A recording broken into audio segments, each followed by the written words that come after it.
नमस्कार दोस्तों, आप सभी का स्वागत है आपके अपने यूट्यूब चैनल शांतिनिकेतन में। ये जो वीडियो है यह उत्तर प्रदेश लोक सेवा आयोग 2013 में जो पेपर हुआ था राजकीय डिग्री कॉलेज प्रवक्ता हिंदी का, उसका यहाँ पे हम प्रश्न पत्र लेकर आए हुए हैं। ठीक है, यह जो वीडियो है आपके जितने भी स्टेट असिस्टेंट प्रोफेसर के एग्ज़ाम होने वाले हैं उन सभी के लिए महत्वपूर्ण है। और साथ ही यह टीजीटी पीजीटी के लिए भी बहुत ही ज़्यादा महत्वपूर्ण है। इसके साथ अगर आपको फर्स्ट पेपर के लिए करंट अफेयर पढ़ना है तो आप हमारे चैनल पे जा कर के पढ़ सकते हैं। ठीक है, बाकी चलिए हम अपना वीडियो स्टार्ट करते हैं। और अगर वीडियो अच्छा लगा तो प्लीज़ वीडियो लाइक करिएगा और चैनल को ज़रूर सब्सक्राइब करिएगा। पहला प्रश्न है हमारा, यहाँ पे देखिए इस बार हमने हल भी ला दिया है तो आप सब परेशान नहीं होइएगा, सॉरी। तो उक्त व्यक्ति प्रकरण के रचयिता हैं, उक्त व्यक्ति प्रकरण के रचयिता हैं। चार विकल्प दिया है, दामोदर शर्मा, हेमचंद सूरी, विजय सेन सूरी और शालिभद्र सूरी। तो इस प्रश्न का जो सही विकल्प है वह है दामोदर शर्मा। ठीक है, उक्त व्यक्ति प्रकरण के रचयिता हैं दामोदर शर्मा और यह आदिकाल के का एक बहुत ही प्रसिद्ध व्याकरण ग्रंथ है। ठीक है, जो ये उक्त व्यक्ति प्रकरण है यह एक व्याकरण ग्रंथ है और इसकी रचना 1145 ईस्वी में, ठीक है, 1145 ईस्वी में दामोदर शर्मा ने की थी। ठीक है, कह सकते हैं 12वीं ईस्वी के आसपास। अगर हम बात करें तो काशी के महाराजा गोविंद चंद के राजकुमारों को कान्यकुंज और काशी प्रदेश में प्रचलित जो तत्कालीन भाषा संस्कृत थी उसी को सिखाने के ही उद्देश्य से दामोदर शर्मा ने क्या किया था, इस ग्रंथ की रचना की थी। ठीक है, इस पुस्तक में हमें उस काशी के तत्कालीन भाषा का भी परिचय मिलता है। दामोदर शर्मा ने इसकी भाषा को क्या बताया है, उक्त व्यक्ति प्रकरण की भाषा को अपभ्रंश। ठीक है, और जबकि सुनीति कुमार चटर्जी ने इसकी भाषा को प्राचीन कौशली या अवधि माना है। ठीक है, इसके अलावा अगर हम अन्य ग्रंथों की बात करें तो हेमचंद ने सिद्ध हेमचंद्र शब्दानुशासन को लिखा था, विजय सेन सूरी ने रेवंत गिरिराज को लिखा और जिन धर्म सूरी ने स्थूल भद्रराज को लिखा, शालिभद्र सूरी ने जिन धर्म सूरी ने स्थूल भद्रराज को लिखा। शालिभद्र सूरी का था शायद आई थिंक भारतेश्वर बाहुबली रास। आप सभी कमेंट करके बताइएगा। चलिए आगे देखते हैं। अगला प्रश्न है हमारा, अगला प्रश्न है रणमल्ल छंद नामक काव्य के रचयिता हैं। तो यहाँ पे आपको उत्तर दिख रहा होगा लेकिन उस पर नहीं जाना, आप उस पूरा विस्तार से समझना है आपको। यहाँ पे सही विकल्प है, आप सभी को पता है, डी श्रीधर। ठीक है, श्रीधर जो है यह रणमल्ल छंद नामक काव्य के रचयिता हैं। यह जो है यह वीर गीत परंपरा का ग्रंथ है। ठीक है, ये याद रखिएगा, रणमल्ल छंद वीर गीत परंपरा का ग्रंथ है। और अगर हम इसके समय की बात करें तो इसका जो समय है रणमल्ल छंद इसका समय है 1454 ईस्वी। ठीक है, 1454 ईस्वी और इसमें टोटल 70 छंद हैं या इन्हें हम अध्याय कह सकते हैं। और इसकी भाषा क्या है, इसकी भाषा डिंगल है। ठीक है, रणमल्ल छंद की भाषा डिंगल है और यह रासो काव्य का एक ग्रंथ है और यह वीर गीत, ठीक है, वीर गीत परंपरा का ग्रंथ है, ये भी याद रखिएगा। ठीक है, चलिए आगे बढ़ेंगे। आगे हम इसमें कुछ और अगर हम देखें तो जगनिक ने देखो परमाल रासो और मधुकर ने जय मयंक जस चंद्रिका तथा भट्ट केदार ने जय चंद्र प्रकाश नाम ग्रंथों की रचना की। ठीक है, और जगनिक का जो परमाल रासो है वह 1230 ईस्वी में लिखा गया। ठीक है, और अगर हम बात करें मधुकर के जय मयंक जस चंद्रिका की तो यह 1243 ईस्वी में लिखा गया। ठीक है, भट्ट केदार के जयचंद्र प्रकाश की तो यह 1224 ईस्वी में लिखा गया। सारंगधर ने हम्मीर रासो लिखा था 16वीं शताब्दी में। ठीक है, ये सभी याद रखिएगा। आगे बढ़ते हैं अगले प्रश्न की ओर।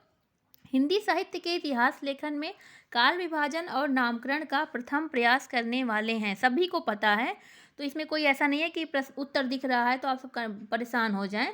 हमें समझना है, अब इतना इस लेवल का आपका प्रश्न पत्र है कि आपको यहाँ पे समझना है, रटना नहीं है। ठीक है, तो हिंदी साहित्य के इतिहास लेखन में काल विभाजन और नामकरण का प्रथम प्रयास करने वाले हैं। सही विकल्प क्या होगा, हम सभी देख रहे हैं, डॉक्टर ग्रियर्सन।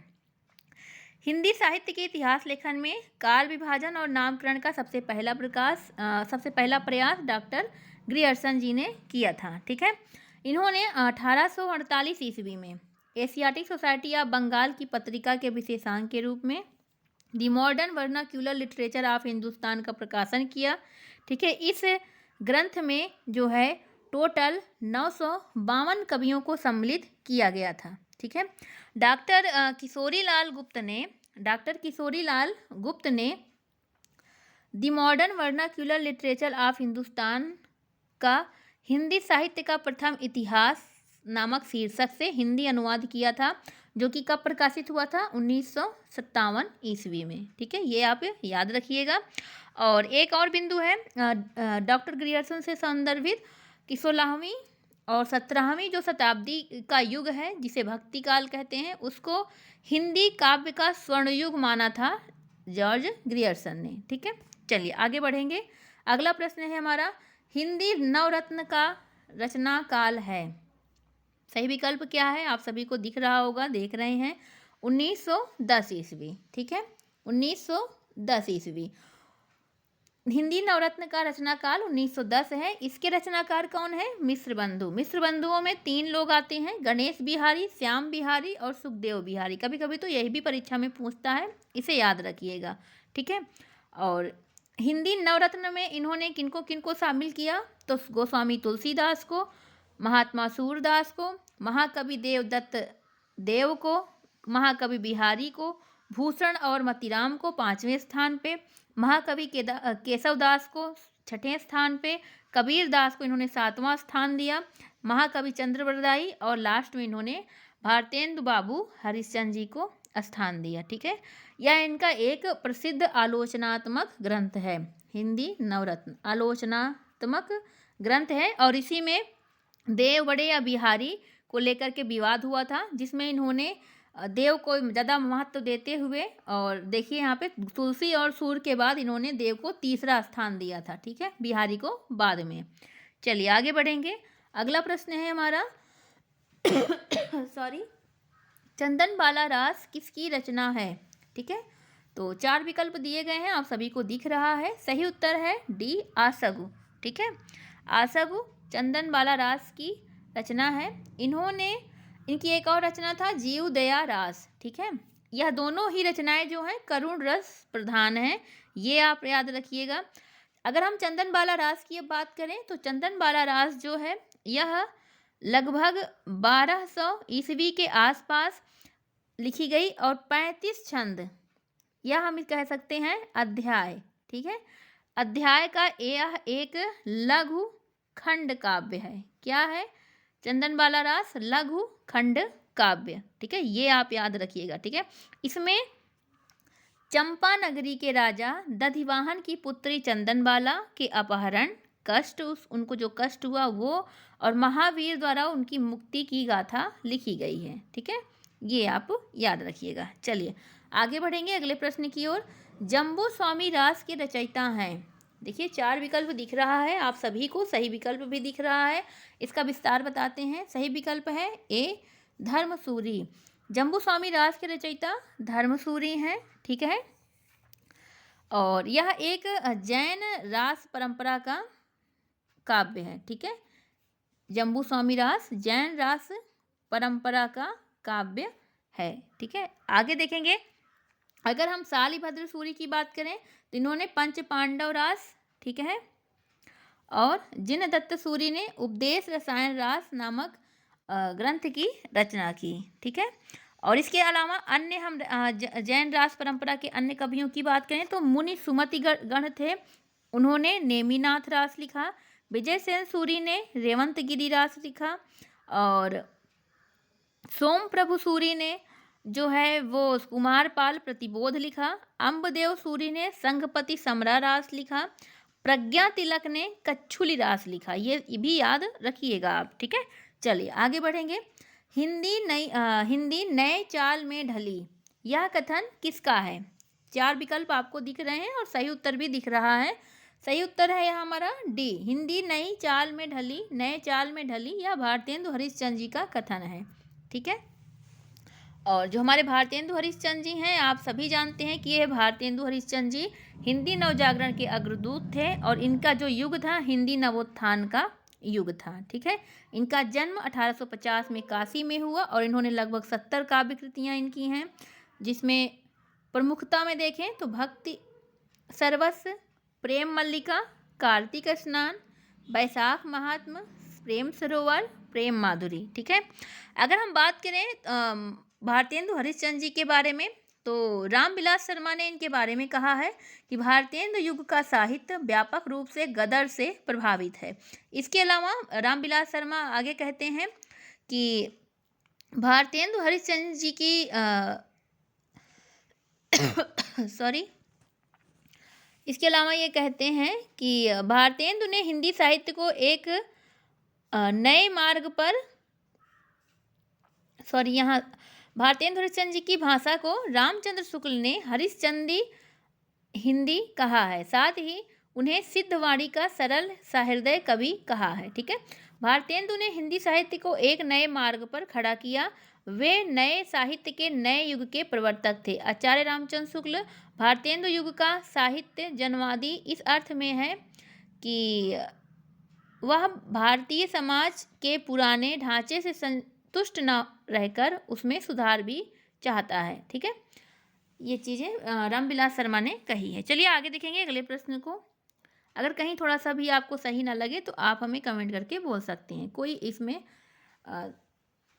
लज्जा की बात नहीं है। ठीक है, क्योंकि हम सभी पढ़ ही रहे हैं, तो त्रुटियां तो सभी से होती हैं।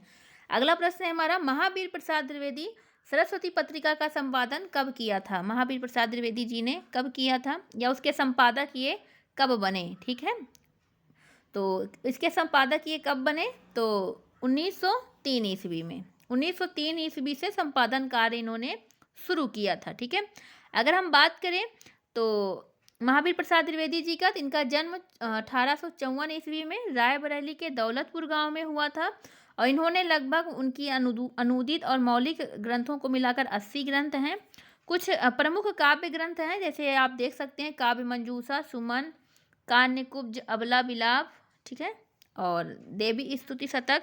अगर हम कुछ बात करें महावीर प्रसाद द्विवेदी जी के बारे में, तो ये हिंदी नवजागरण के कह सकते हैं निर्माता साहित्यकार हैं और इन्होंने 1903 ईस्वी से लेकर के 1920 ईस्वी तक सरस्वती पत्रिका का संपादन कार्य किया। सरस्वती पत्रिका सबसे पहले काशी से प्रकाशित होती थी, बाद में यह इलाहाबाद जो भी प्रयागराज है वहाँ से प्रकाशित होने लगी।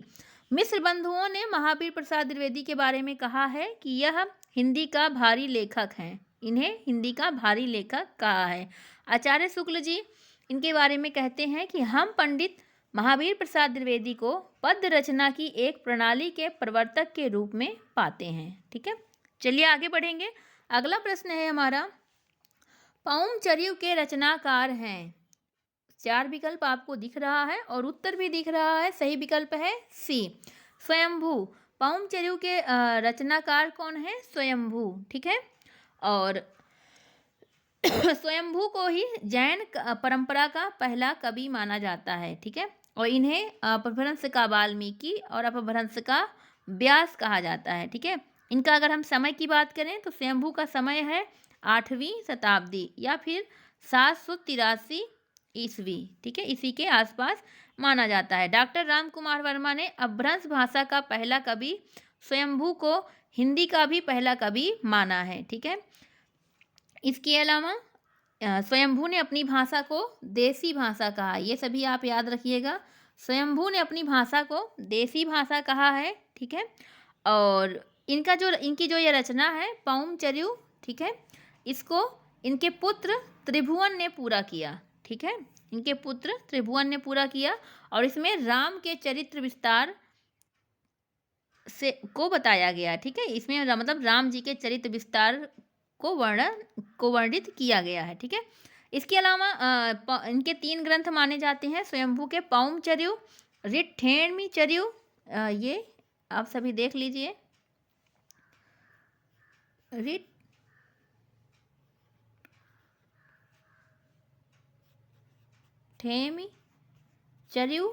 ठीक है, रिठेमी, ये एक की मात्रा नहीं होगी, रिठेमी चर्यु, ठीक है, रिठेमी चर्यु और स्वयंभू छंद, ठीक है। चलिए आगे बढ़ेंगे। अगला प्रश्न है हमारा, बीसल देव रासों का अंगिरस है।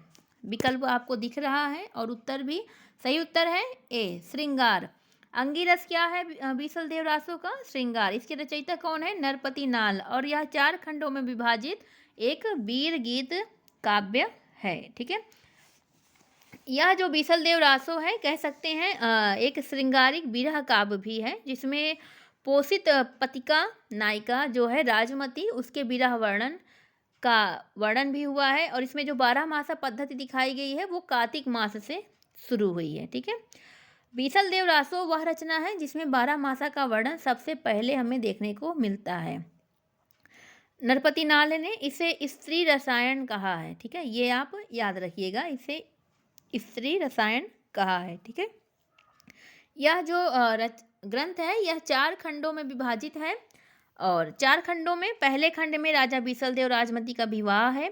दूसरे में बीसल देव का रानी राजमती से रूठकर उड़ीसा चले जाना और 1 वर्ष का प्रवास है। तीसरे खंड में रानी राजमती का वियोग वर्णन है। चतुर्थ खंड में राजा भोज का अपनी पुत्री को अपने घर लिवा ले जाना और बीसल देव का रानी को वापस आकर ले जाना, ठीक है, उल्लिखित है। चलिए आगे बढ़ेंगे। अगला प्रश्न है हमारा, खुमार रासों के रचयिता का नाम है, क्या नाम है? तो सही विकल्प हो जाएगा हमारा सी, दलपति विजय, ठीक है। खुमार रासों के रचयिता हैं दलपति विजय और यह 9वीं सदी में लिखा गया प्रबंध काव्य है। इसका अंगिरस वीर रस है, ठीक है, और यह इसकी भाषा जो है वो राजस्थानी है, ठीक है।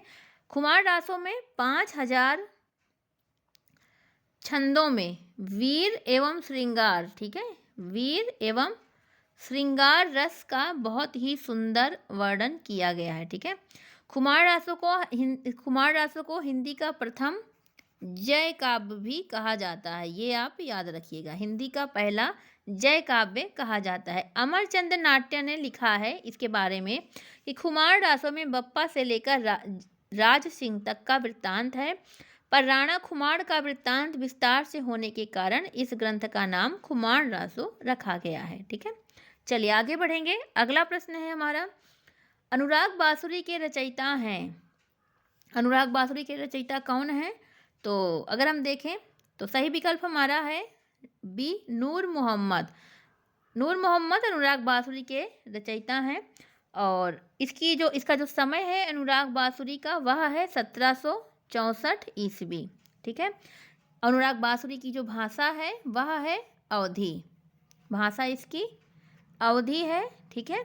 और अनुराग बांसुरी जो है वो एक तरह का रूपक काव्य है, रूपक काव्य है, ठीक है, ये सभी आप याद रखिएगा। रूपक काव्य है जिसे एलेगरी काव्य भी कहा जाता है, एलेगरी कहा जाता है इंग्लिश में, ठीक है।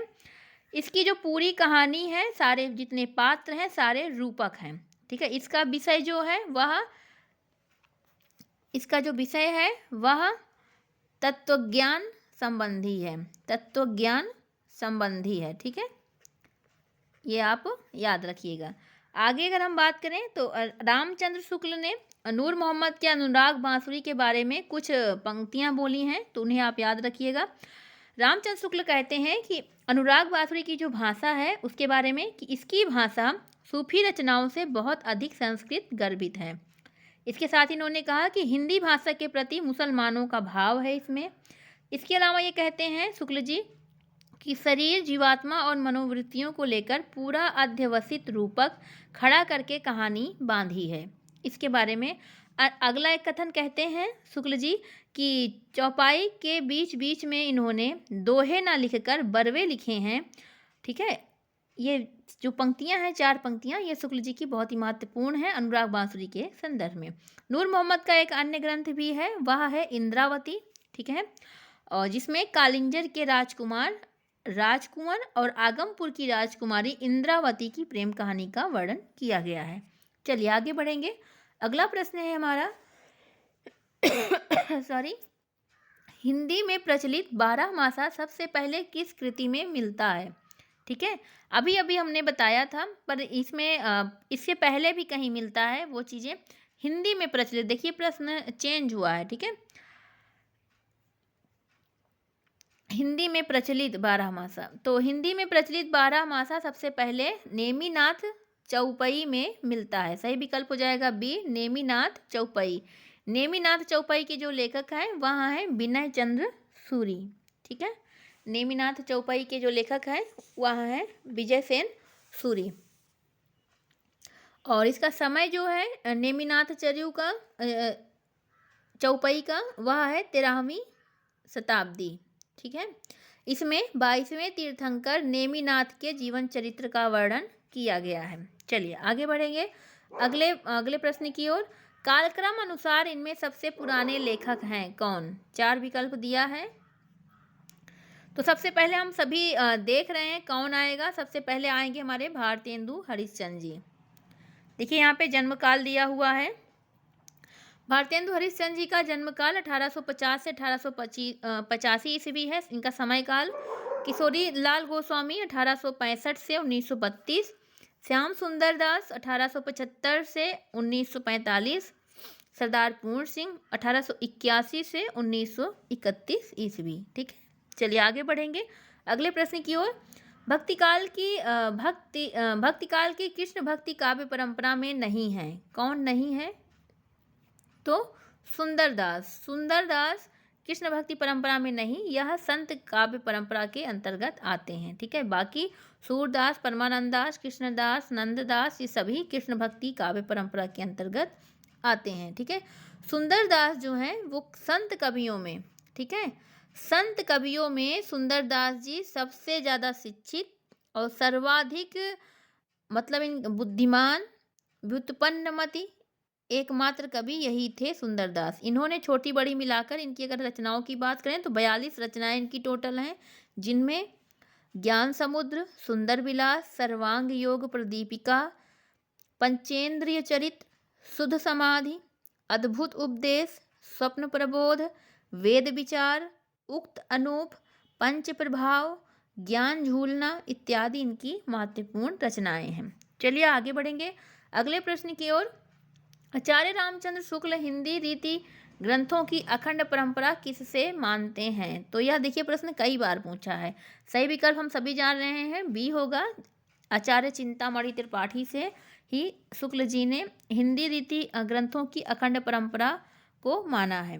और अगर हम चिंतामणि की प्रमुख रचनाओं की बात करें तो रस विलास, छंद विचार पिंगल, ठीक है, श्रृंगार मंजरी, कविकुल कल्पतरु, काव्य विवेक, कृष्णचरित, काव्य प्रकाश, कवित्व विचार, रामायण इत्यादि हैं, ठीक है।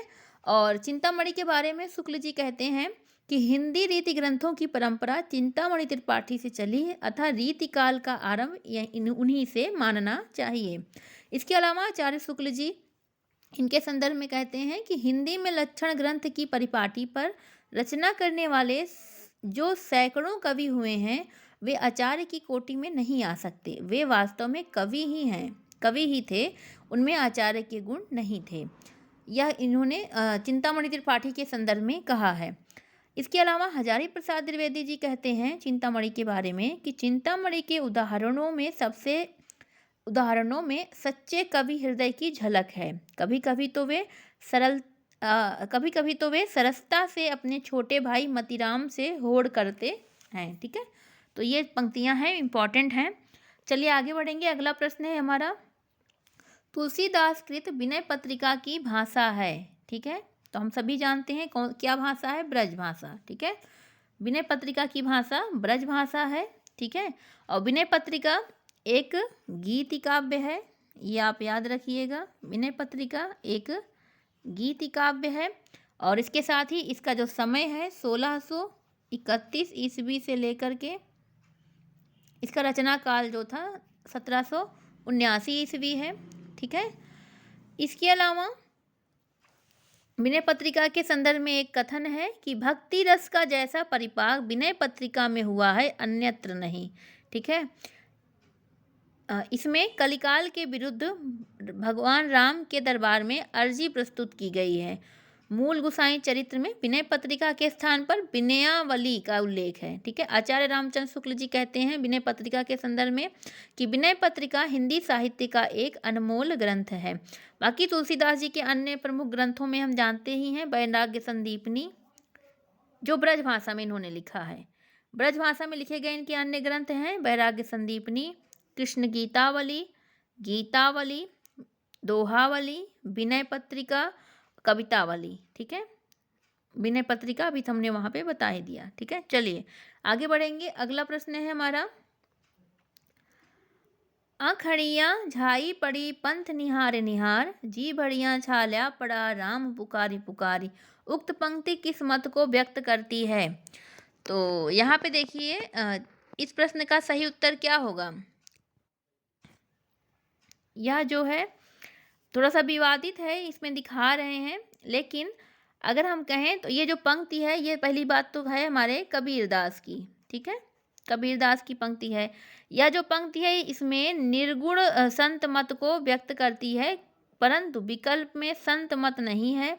ठीक है, इसका उत्तर हम सूफी मत भी लगा सकते हैं, क्योंकि ईश्वर की प्राप्ति के लिए तीव्र उत्कंठा को व्यक्त किया गया है इसमें। और कबीर के राम निर्गुण ब्रह्म के प्रतीक हैं, वे दशरथ सुत या वैष्णव के आराध्य नहीं हैं। ठीक है, तो इसलिए ईसाई भी नहीं होगा, बौद्ध नहीं होगा, वैष्णव भी नहीं होगा। ठीक है, कबीर के राम निर्गुण ब्रह्म के प्रतीक हैं। तो अगर हम कहें तो वैसे सूफी भी नहीं होगा, लेकिन आप चाहें तो लगा सकते हैं, नहीं तो ठीक है, यह जो है निर्गुण संत मंत्र को व्यक्त करती है। ठीक है, चलिए आगे बढ़ेंगे। अगला प्रश्न है हमारा, निम्नलिखित में से निम्बार्काचार्य का किससे संबंध है? ठीक है, तो सही विकल्प है सी, द्वैता द्वैतवाद। ठीक है, निम्बार्काचार्य जी का जो मूल नाम था वह था नियमानंद। ठीक है, निम्बार्काचार्य जी सनकादिक संप्रदाय के प्रवर्तक थे और इनका जो जन्म हुआ था वह निम्बापुर बेल्लारी जिला में हुआ था। इन्होंने अपनी रचना वेदांत परिजात सौरभ, ठीक है, इनकी रचना थी वेदांत परिजात सौरभ में द्वैताद्वैतवाद सिद्धांत का प्रतिपादन किया था। इसे आप याद रखिएगा। इसके साथ ही इन्होंने जो सनकादि संप्रदाय की स्थापना की, जिसे हंस संप्रदाय, सनातन संप्रदाय, देवर्षि संप्रदाय भी कहा जाता है। इसके अलावा विशिष्टाद्वैतवाद की बात करें तो इसके आचार्य हैं रामानुजाचार्य जी। द्वैतवाद की बात करें तो मध्वाचार्य जी। शुद्धाद्वैतवाद की बात करें तो विष्णु स्वामी या वल्लभाचार्य जी। ठीक है, आगे बढ़ेंगे। अगला प्रश्न है, श्रावकाचार्य किसकी रचना है? 4 विकल्प है। सही विकल्प हो जाएगा ए, देवसेन की रचना है। श्रावकाचार्य 250 दोहों में श्रावक धर्म का प्रतिपादन इसमें किया गया है। ठीक है, और इसका समय अगर हम बताएं 933 ईस्वी में श्रावकाचार्य की रचना की गई। ठीक है, श्रावकाचार्य को आचार्य नगेंद्र ने हिंदी का प्रथम रचना माना है। ये आप याद रखिएगा, किसने? डॉक्टर नगेंद्र ने श्रावकाचार्य को हिंदी की प्रथम रचना माना है। देवसेन की अन्य ग्रंथों की बात करें तो नय चक्र, दर्शन सार, भाव संग्रह, आराधना सार, तत्वसार और सावय धम्म दोहा। ठीक है, चलिए आगे बढ़ेंगे अगले प्रश्न की ओर। अष्टछाप की स्थापना करने वाले हैं, कई बार ये पूछा है परीक्षा में। सही विकल्प है बी, विट्ठलनाथ। हमने बताया था विट्ठलनाथ जी ने 1565 में अपने पिता वल्लभाचार्य जी के 4 शिष्यों को लेकर के, किनको किनको? कुंभनदास, सूरदास, परमानंदास, कृष्णदास, और अपने 4 शिष्यों को लेकर के किनको किनको? गोविंद स्वामी, क्षीर स्वामी, चतुर्बुद्ध दास और नंददास, इन्हें मिलाकर अष्टछाप की रचना की। ठीक है, अष्टछाप की स्थापना की। ठीक है, आगे बढ़ेंगे अगले प्रश्न की ओर। कृष्ण गीतावली के रचयिता का नाम बताना है। तो हम सभी जानते हैं आचार्य तुलसीदास। ठीक है, कृष्ण गीतावली की भाषा क्या है? अभी हमने आगे बताया था, ब्रज भाषा है और यह 61 छंदों में लिखा हुआ गीति काव्य है। ठीक है, कृष्ण गीतावली। बेणी माधव के अनुसार इसका जो रचना काल या रचना समय है वह 1626 ईस्वी 1626 संवत 1626 या फिर कह सकते हैं 1559 ईस्वी। ठीक है। ठीक है, आगे आगे देखेंगे। डॉक्टर राम कुमार वर्मा ने लिखा है कि जिस प्रकार जानकी मंगल और पार्वती मंगल युग्म है, उसी प्रकार राम गीतावली और कृष्ण गीतावली, यह रचना कृष्ण कथा से संबंधित है। इसमें कुछ पद जो हैं वो सूर सागर में मिलते हैं। ठीक है।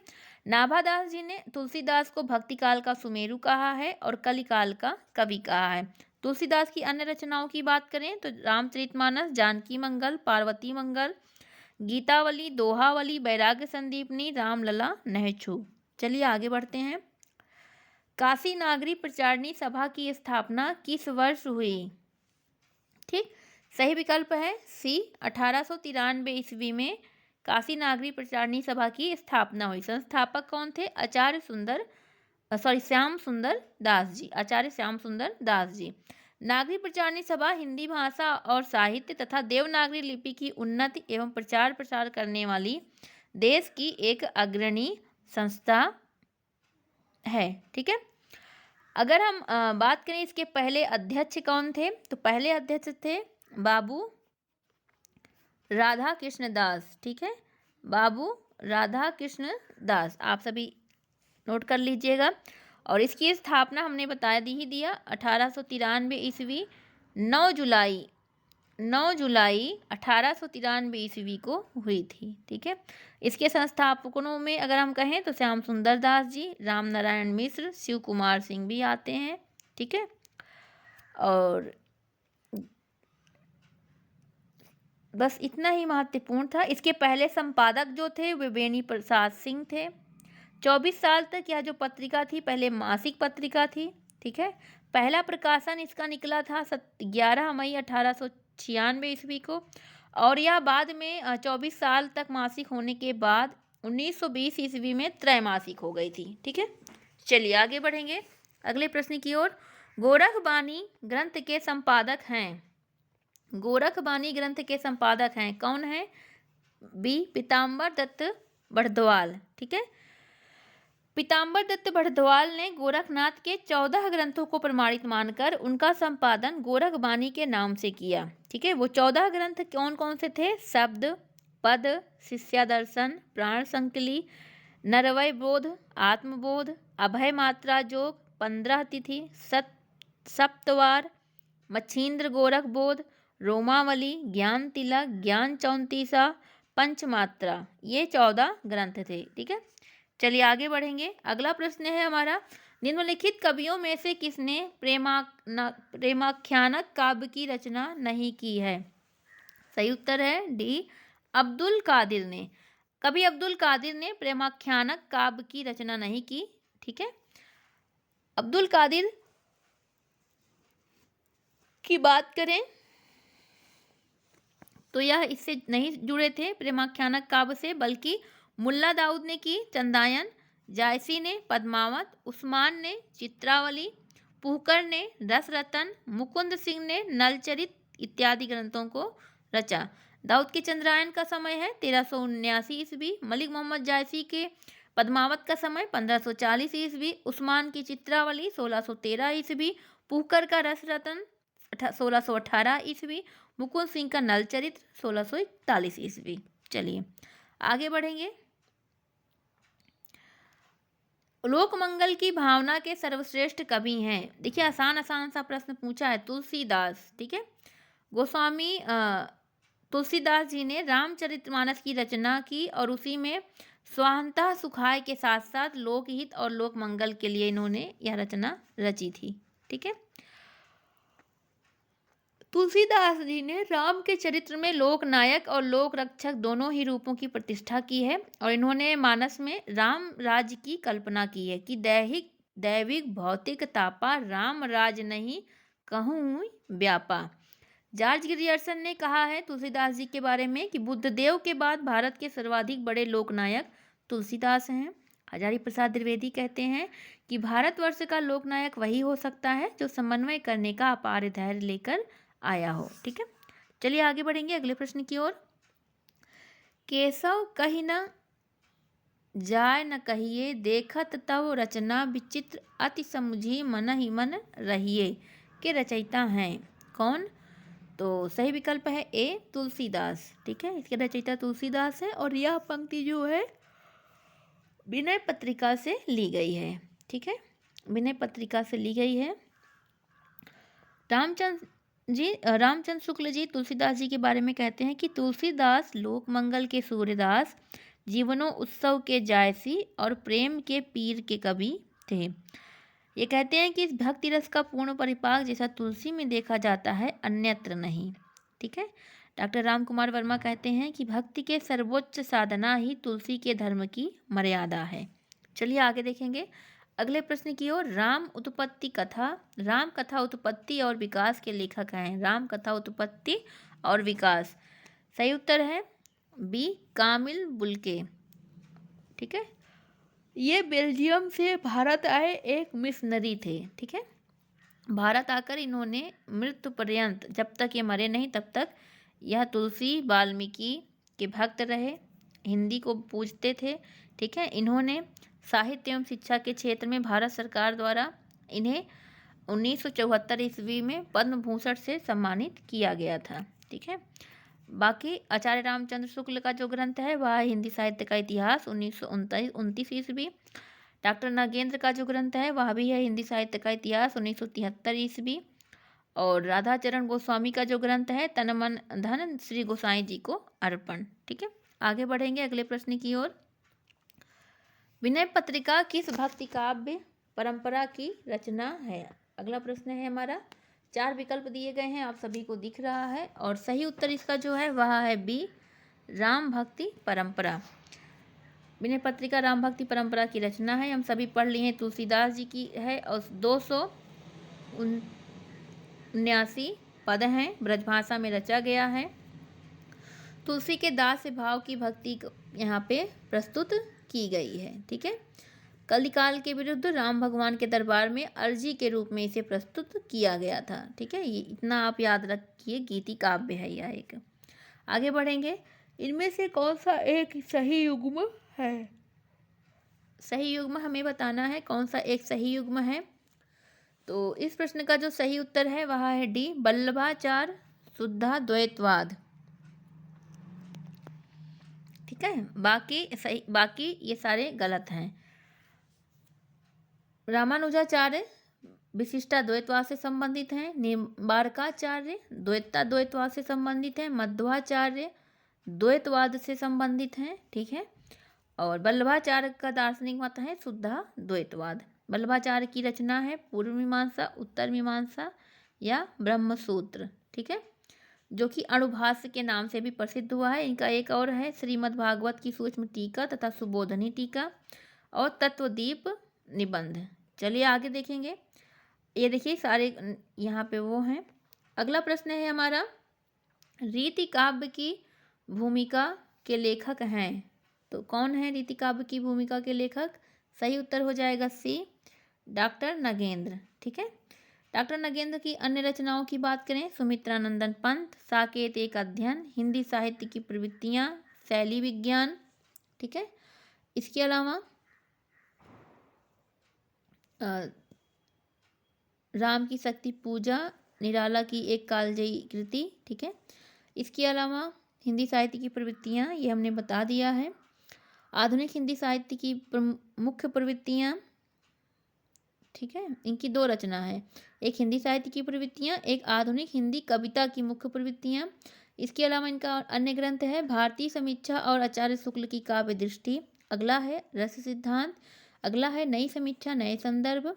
अगला है कमानी के अध्ययन की समस्याएं। अगला है आधुनिक हिंदी नाटक। और आगे है भारतीय काव्य शास्त्र की भूमिका, भारतीय सौंदर्य शास्त्र की भूमिका, काव्य बिंब, साहित्य का समाजशास्त्र। ठीक है, उम्मीद है आप सभी को समझ में आ रहा होगा। आगे चलते हैं अगले प्रश्न की ओर। हिंदी निम्नलिखित में रीति मुक्त काव्य धारा के कवि का नाम बताना है। तो सही उत्तर हो जाएगा डी घनानंद। ठीक है, घनानंद की प्रमुख रचना है, आप सभी जानते हैं, सुजानसार, इश्कलता, विरह लीला, वियोग बेली, कोकसार, कृपाकंद, रस केलीवल्ली, यमुना यस। ठीक है, और घनानंद के विषय में शुक्ल जी ने कहा है कि ये साक्षात रसमूर्ति और ब्रजभाषा काव्य के प्रधान स्तंभों में हैं। ठीक है, चलिए आगे बढ़ेंगे। अगला प्रश्न है, एक थाल मोती से भरा, सबके सिर पर औंधा धारा, चारों ओर वह थाली फिरे, मोती उसमें एक न गिरे। यह किसकी पंक्तियां हैं? तो इस प्रश्न का सही उत्तर है, आप सभी जानते हैं, बचपन से यह लाइन पढ़ते आ रहे हैं, खुसरो की पहेलियां हैं। ठीक है, और इसके अलावा अगर हम कहें, खुसरो का वास्तविक नाम था अबुल हसन। ठीक है, ये निजामुद्दीन औलिया के शिष्य थे और इनके दो ग्रंथ हैं, खालिक बरी पहेलियाँ, इनके द्वारा रचे गए ग्रंथ हैं खालिक बरी, पहेलियाँ, मुकरियाँ, दो सुखने, गजल इत्यादि। ठीक है, चलिए आगे बढ़ते हैं। अगला प्रश्न है हमारा, निम्नलिखित कवियों में से किसे प्रेम के पीर का कवि कहा गया है? तो हम सभी जानते हैं घनानंद को। सही विकल्प हो जाएगा डी, इन्हें प्रेम का पीर कहा जाता है। कहा जाता है ये सुजान नाम की एक गणिका से बहुत प्रेम करते थे, बाद में उसने उन्हें धोखा दे दिया। ठीक है, और इनके काव्य में सुजान शब्द जो प्रयोग हुआ है वो कृष्ण नायक के लिए और राधा के लिए भी प्रयुक्त हुआ है। ठीक है, इनकी अन्य रचनाओं की बात करें तो सुजान सार, कोक सार, रसिकेली वल्ली और बाकी हमने अभी ऊपर बताया हुआ है। ठीक है, रामचंद्र शुक्ल ने घनानंद के विषय में लिखा है, प्रेम के वीर के कवि जिनके काव्य में मौन मदी पुकार है। इसके अलावा ये कहते हैं कि प्रेम के पीर ही को लेकर इनकी वाणी का प्रादुर्भाव हुआ। प्रेम मार्गी का ऐसा प्रवीण और धीर पथिक तथा जबानदानी का ऐसा दावा रखने वाला ब्रजभाषा का दूसरा कवि नहीं हुआ। ठीक, चलिए आगे बढ़ेंगे अगले प्रश्न की ओर। अमी हलाहल मद भरे, श्वेत श्याम रतनार, किस कवि की पंक्तियां हैं? तो यह जो पंक्ति है वह है रसलीन की। ठीक है, रसलीन का नाम था सैयद गुलाम नबी। ठीक है, सैयद गुलाम नबी। यह जो पंक्ति है वो किससे ली गई है? अंग दर्पण से।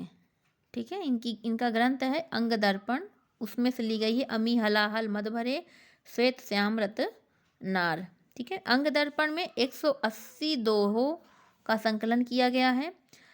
रसलीन ने इसे ब्रजबानी सीखन रची ऐसा घोषित किया है। इसके साथ ही मुख छवि निरखी चकोर अरु तनपा निय लक्ष्मीन, इनकी एक अन्य पंक्ति है। ठीक है, इनका एक ग्रंथ है रस प्रबोध। ठीक है, ये भी आप याद रखिएगा। चलिए आगे बढ़ते हैं। ये जो हैं गुलाम नबी रसलीन, ये मीर तू फैज अहमद के शिष्य थे, इसको याद रखिएगा। आगे देखेंगे, अगला प्रश्न है हमारा,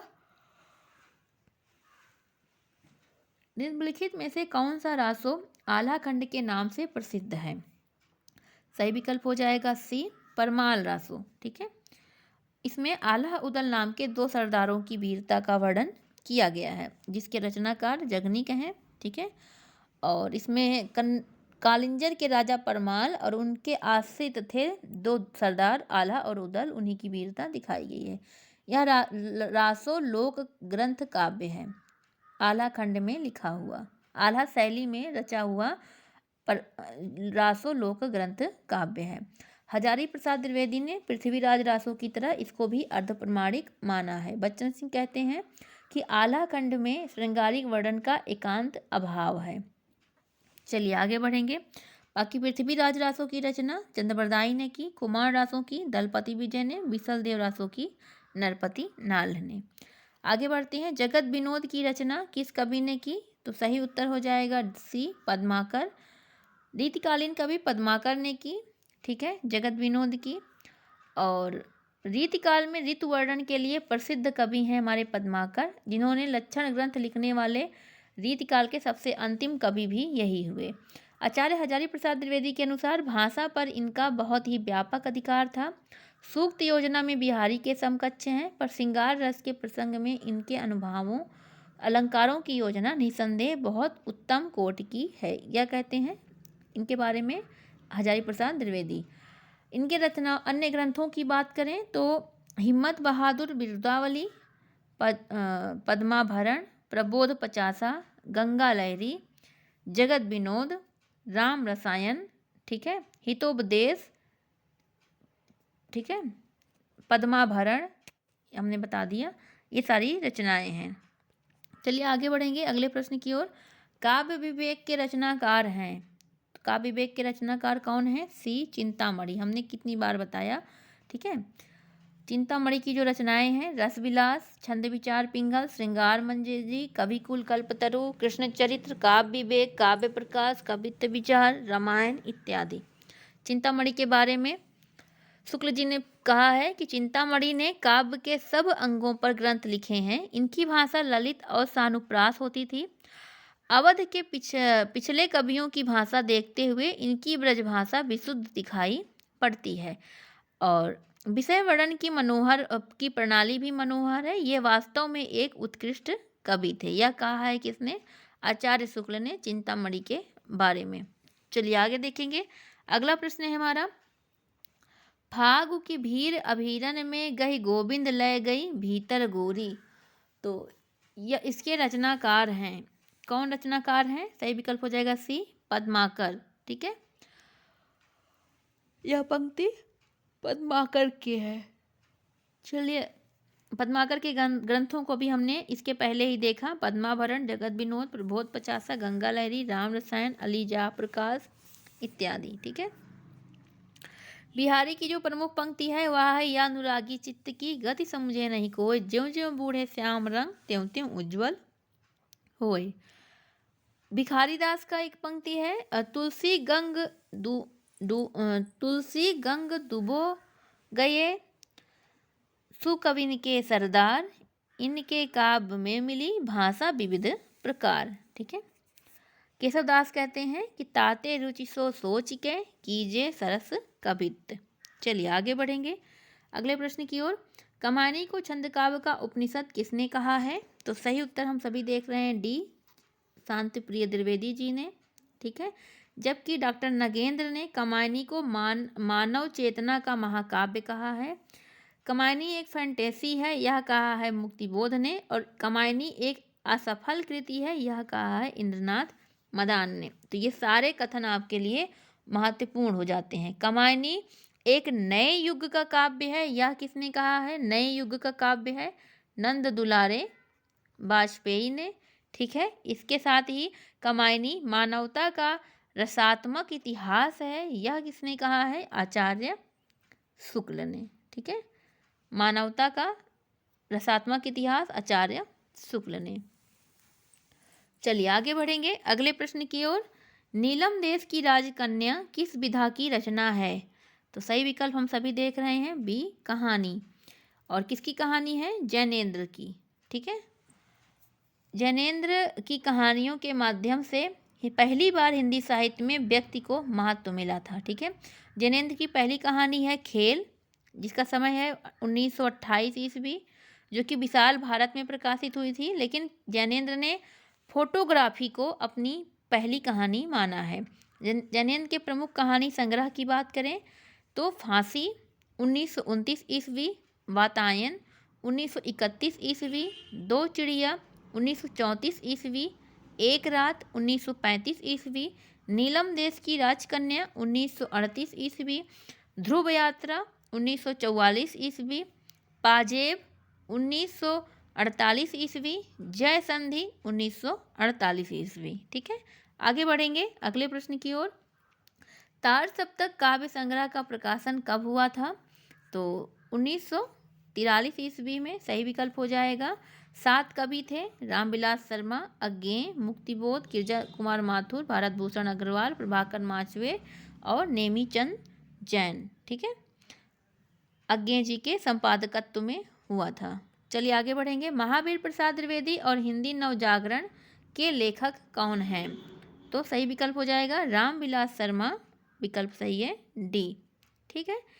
और रामविलास शर्मा जी के अगर हम कहें तो ये एक मार्क्सवादी आलोचक थे और इनके अन्य आलोचनात्मक ग्रंथ हैं प्रेमचंद 1941 ईस्वी, भारतेंदु युग 1943 ईस्वी, प्रगति और परंपरा 1949 ईस्वी, साहित्य और संस्कृति 1949 ईस्वी, प्रेमचंद और उनका युग 1952 ईस्वी, प्रगतिशील साहित्य की समस्याएं 1954 ईस्वी, आचार्य रामचंद्र शुक्ल और हिंदी आलोचना 1955 ईस्वी। भाषा और समाज साहित्य स्थायी मूल्य और मूल्यांकन 1968 ईस्वी। निराला की साहित्य साधना 3 भागों में है।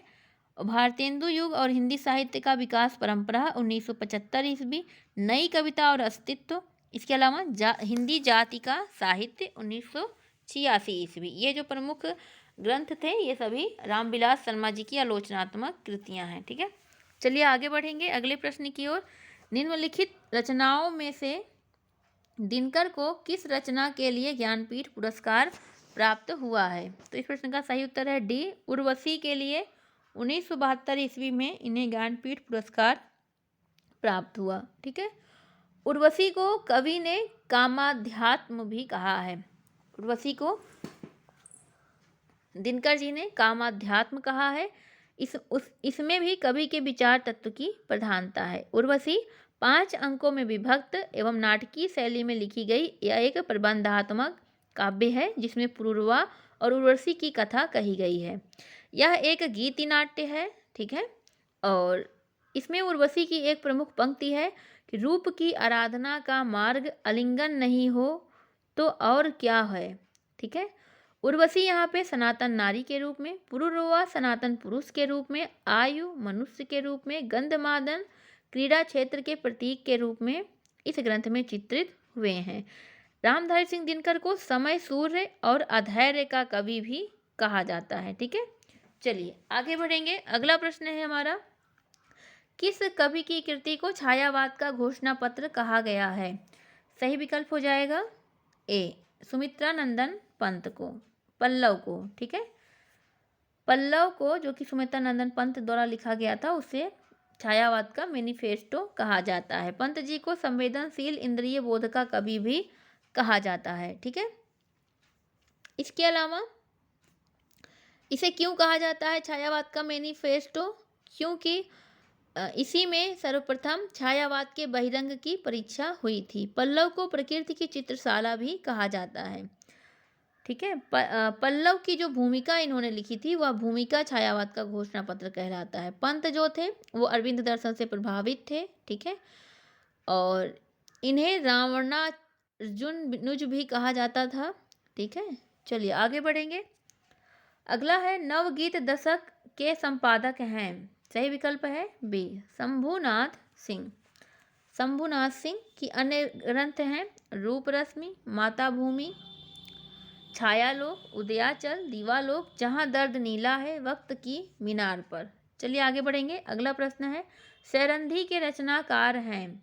तो मैथिली शरण गुप्त। ठीक है, सैरंधी के रचनाकार हैं और इसका समय है 1926 ईस्वी और महाभारत के आख्यान पर यह आधारित है जिसमें अज्ञातवाद के समय सैरंध्री छद्म नाम धारणी द्रौपदी और कीचक की चिर प्रसिद्ध गाथा का वर्णन है। इसका अंगिरस जो है वो करुण रस है। और अगर हम मैथिली शरण गुप्त की अन्य रचनाओं की बात करें तो रंग में भंग, जयद्रथ वध, शकुंतला, किसान, पंचवटी, बक संहार, वन वैभव, शक्ति, यशोधरा, द्वापर, सिद्धराज, नहुस, करबला, हिडिंबा, विष्णुप्रिया इत्यादि। ठीक है, बाकी यहाँ पे आप देख लीजिए। और चलिए आगे देखेंगे। अगला प्रश्न, हिमकिरीटनी के रचयिता हैं? हिमकिरीटनी के रचयिता कौन है? तो सही विकल्प हो जाएगा ए, माखनलाल चतुर्वेदी। ठीक है, राष्ट्रीय सांस्कृतिक काव्यधारा के कवि माखनलाल चतुर्वेदी को भारतीय आत्मा के नाम से भी जाना जाता है। इनकी रचनाएं हैं हिमकिरीटनी जिसका समय है 1943 ईस्वी, हिम तरंगिनी जिसका समय है 1949 ईस्वी। ठीक है, जिसके लिए इन्हें 1955 ईस्वी का साहित्य अकादमी पुरस्कार भी मिला हुआ है। माता अगला ग्रंथ है 1951 ईस्वी, समर्पण 1926 ईस्वी। माखनलाल चतुर्वेदी की प्रसिद्ध कविता है कैदी और कोकिला और पुष्प की अभिलाषा। ठीक है, चलिए आगे बढ़ेंगे। अगला प्रश्न है प्रयोगवाद के प्रवर्तक का नाम लिखिए। सही उत्तर हो जाएगा बी, अज्ञेय। ठीक है, 1943 ईस्वी में तार सप्तक के प्रकाशन से माना जाता है। प्रयोगवाद शब्द का सर्वप्रथम प्रयोग नंद दुलारे वाजपेयी ने प्रयोगवादी रचनाएं शीर्षक नामक निबंध में किया था। नंद दुलारे वाजपेयी ने प्रयोगवाद को बैठे ठाले का धंधा कहा है। प्रयोगवाद फ्रायड के दर्शन से प्रभावित है, ठीक है। और प्रयोगवाद के संदर्भ में नगेंद्र ने लिखा है, नगेंद्र कहते हैं प्रयोगवाद शैलीगत विद्रोह है। केसरी कुमार कहते हैं कि प्रयोगवाद दृष्टिकोण का अनुसंधान है। रघुवीर सहाय कहते हैं कि प्रयोगवाद कलात्मक अनुभव का क्षण है। राम स्वरूप चतुर्वेदी कहते हैं कि समाज के हित में जैसी क्रांति का सतत प्रक्रिया काव्य है, वैसे ही रचना के हित में प्रयोग की, ठीक है। आगे बढ़ेंगे। इनमें से साठोत्तरी कवि कौन है? सही उत्तर हो जाएगा सी, आलोक धनवा। आलोक धनवा साठोत्तरी कवि हैं और इनका प्रथम काव्य संग्रह है दुनिया रोज बनती है। जनता का अगला है जनता का आदमी, गोली दागो पोस्टर, कपड़े के जूते, ठीक है। इनकी अन्य कविताएं हैं। साठोत्तरी कविता आंदोलन के प्रमुख अगर हम बात करें आंदोलन जो हुआ था उसके प्रवर्तक, तो अकविता आंदोलन के प्रवर्तक थे श्याम परमार। युयुत्सावादी कविता सलभ श्री राम सिंह। आज की कविता हरीश मदानी। वाम कविता डॉक्टर परमानंद श्रीवास्तव। सहज कविता रविंद्र भ्रमर। विचार कविता महीप सिंह। ताजी कविता लक्ष्मीकांत वर्मा। टटकी कविता रामवचन सहाय। समकालीन कविता विश्वंभर नाथ उपाध्याय, ठीक है। चलिए आगे बढ़ेंगे अगले प्रश्न की ओर। निम्नलिखित कवियों में भारतेंदु युगीन कौन है? तो सही उत्तर हो जाएगा बी, बद्रीनारायण चौधरी प्रेमघन, ठीक है। चलिए आगे बढ़ेंगे अगले प्रश्न की ओर। एक बार पूरे भारतेंदु मंडल के जो कवि थे उन्हें क्रम में आपको बता देते हैं। भारतेंदु मंडल के कवियों में सबसे पहले भारतेंदु जी जिनका समय 1850 से 1885। बद्रीनारायण चौधरी प्रेमघन 1855 से 1923। प्रताप नारायण मिश्र 1856 से 1894। ठाकुर जगमोहन सिंह 1857 से 1899 ईस्वी। अंबिका दत्त व्यास 1858 से 1900 ईस्वी। राधा कृष्ण दास 1865 ईस्वी से 1907 ईस्वी, ठीक है। आगे बढ़ेंगे अगला प्रश्न है, प्रसाद की गीत कला का उत्कृष्ट रूप उनके किस संकलन में दिखाई पड़ता है? तो वह लहर में दिखाई पड़ता है, ठीक है। शुक्ल जी लिखते हैं कि लहर से कवि का अभिप्राय उस आनंद की लहर से है जो मनुष्य के मानस में उठा करती है और उसके जीवन को सरस रख करती है। लहर में हम प्रसाद को वर्तमान और अतीत जीवन की प्रकृत ठोस भूमि पर अपनी कल्पना ठहराने का कुछ प्रयत्न करते पाते हैं, ठीक है। ये कहा है आचार्य रामचंद्र शुक्ल जी ने। प्रसाद जी के अन्य काव्य संग्रह की बात करें तो उर्वशी जो कि एक चंपू काव्य है और उसका समय है 1909 ईस्वी। वन मिलन 1909 ईस्वी। प्रेम राज्य 1909 ईस्वी। अयोध्या का उद्धार 1910 ईस्वी। वभ्रु वाहन 1911 ईस्वी। शोकोच्छ्वास 1910 ईस्वी। कानन कुसुम 1913 ईस्वी। प्रेम पथिक 1914 ईस्वी। महाराणा का महत 1914 ईस्वी। चित्राधार 1918 ईस्वी। झरना 1918 ईस्वी। आंसू 1925 ईस्वी। लहर 1933 ईस्वी। कमायनी 1935 ईस्वी, ठीक है। चलिए आगे बढ़ेंगे। अज्ञे ने कुल कितने सप्तकों का प्रकाशन किया? तो टोटल 4 सप्तकों का प्रकाशन किया। 43 में, 51 में, 59 में और 79 में, ठीक है। चलिए आगे बढ़ेंगे अगले प्रश्न की ओर। कौन मिश्र बंधुओं में सम्मिलित नहीं है? अभी हमने पहले ही बताया था, ये पूछता है। तो कौन नहीं है? कृष्ण बिहारी मिश्र, ये नहीं है। बाकी गणेश बिहारी मिश्र, श्याम बिहारी मिश्र, सुखदेव बिहारी मिश्र, ये तीनों आएंगे। सही विकल्प हो जाएगा आपका सी। चलिए आगे बढ़ते हैं। अगला प्रश्न है, इस एक और चीज़ देख लेते हैं। मिश्र बंधु विनोद इन्होंने लिखा था, इन्हीं मिश्र बंधुओं ने, जो कि एक इतिहास ग्रंथ है। 4 भागों में विभक्त है। 3 भाग का प्रकाशन 1913 में और चौथे का 1934 ईस्वी में लिखा। 4591 कवियों का जीवन चरित्र इसमें इन्होंने वर्णित किया है। चलिए आगे बढ़ते हैं। ठलुआ क्लब किसकी रचना है? ठलुआ क्लब, तो ठलुआ क्लब बाबू गुलाब राय की रचना है, ठीक है। और ये हिंदी के प्रमुख आलोचक और निबंधकार के रूप में प्रसिद्ध हैं। इनका जन्म 17 जनवरी 1988 में हुआ था, ठीक है। इनके प्रमुख निबंधों की बात करें, ठलुआ क्लब, फिर निराशा क्यों, मेरी असफलताएं, कुछ उथले कुछ गहरे, मेरे मकान, मेरे नपिताचार्य, मेरी दैनिकी का एक पृष्ठ, प्रीति भोज, अध्ययन और अवसाद, प्रबंध प्रभाकर, मेरे निबंध, ठीक है। प्रीति भोज, इसको हमने बोल दिया था पहले ही। चलिए आगे बढ़ते हैं। कलकत्ता में स्थापित फोर्ट विलियम कॉलेज के संस्थापक का नाम बताना है। सही उत्तर हो जाएगा बी, जॉन गिल क्राइस्ट, ठीक है। यह कॉलेज ब्रिटेन के राजकुमार विलियम चतुर्थ के नाम पर स्थापित किया गया था, इसकी स्थापना हुई थी 1800 ईस्वी में कलकत्ता में, और पहले अध्यक्ष थे जॉन गिल क्राइस्ट, ठीक है। 2 भारतीयों की नियुक्त हुई थी, लल्लू लाल ये मुंशी पद पर नियुक्त हुए थे, और सदल मिश्र ये भाषा अधिकारी पद पर नियुक्त हुए थे। भाषा मुंशी बने थे लल्लू लाल और भाषा अधिकारी पद पे सदल मिश्र, ठीक है। यह प्राच्य विद्याओं एवं भाषाओं के अध्ययन का केंद्र था। आगे बढ़ेंगे। घनानंद को साक्षात रसमूर्ति किसने माना है? सही विकल्प हो जाएगा सी, आचार्य रामचंद्र शुक्ल ने, ठीक है। इन्हें प्रेम का पीर कहा है, और जो महत्वपूर्ण पंक्तियां थी वो हमने बता दिया। दिनकर कहते हैं कि विरह तो घनानंद के काव्य की पूंजी है। घनानंद ने 752 कवित्त सवैयों, 1057 पद और 2354 दोहे चौपाइयों की रचना की। इनके छंदों को सुछंदों की उपमा दी गई है, ठीक है। इनकी रचनाओं में सुजान सागर, इस्कलता, कोकसार, रसकेली वल्ली इत्यादि रचनाएं हैं। 11 वर्ष का समय कहानी के रचनाकार कौन है? तो आचार्य रामचंद्र शुक्ल सही उत्तर हो जाएगा हमारा। 1907 ईस्वी में इन्होंने यह लिखा था। और इसके अलावा अगर हम चंद्रधर शर्मा गुलेरी की बात करें तो सुखमय जीवन, बुद्धू का कांटा उसने कहा था, ठीक है। चलिए आगे बढ़ते हैं अगले प्रश्न की ओर। निम्नलिखित में से वृंदावन लाल वर्मा की रचना कौन है?